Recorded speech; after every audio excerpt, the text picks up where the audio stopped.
ওইটা নিয়ে আসছি।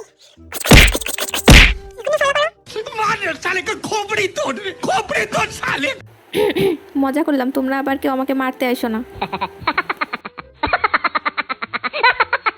ছাপড়িগিরি বাদ দিয়ে চলো মূল ভিডিওতে দেওয়া যাক।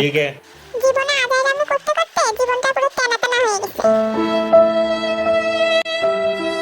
তো আর কি, বোরিং লাইফ থেকে বের হইতে তোমাদের জন্য চ্যালেঞ্জ নিয়ে আসলাম। ওয়েট, আমার বোরিংতা কাটাইতে তোমাদের জন্য চ্যালেঞ্জ আনবো কেন? আরে ভয় পাইয়ে আবার দৌড় দিও না। তো চ্যালেঞ্জটা আমিই করব, তোমরা শুধু দেখবা।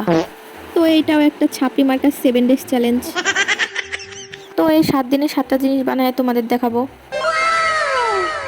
7 ডেজ চ্যালেঞ্জের আজকে day on. By the way guys, ignore my background noise. কালকে একটা চুরির পিক আপলোড করছিলাম, তোমরা নিশ্চয়ই দেখছো। তো ওই পিকে রিসার্চ থ্রেড আপু লাইক কমেন্ট করছে।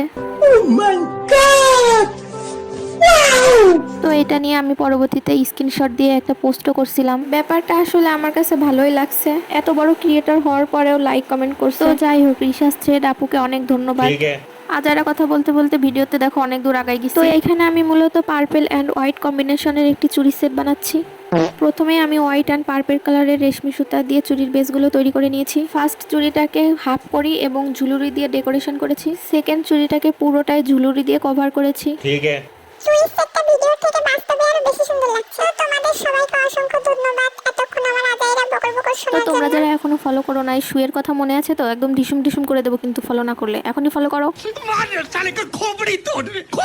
তো গাইস, ফাইনালি আমার চুড়ি বানানো ডান। তো এটা যদি কেউ অর্ডার করতে চাও আমাকে নক দিতে পারো। চুড়ির সেটটা তোমাদের কাছে কেমন লেগেছে অবশ্যই আমাকে কমেন্টে জানাবে। আরো নতুন নতুন ভিডিও দেখার জন্য আমার পাশেই থাকবে। সকলকে অসংখ্য ধন্যবাদ। আজ এই পর্যন্তই, টাটা।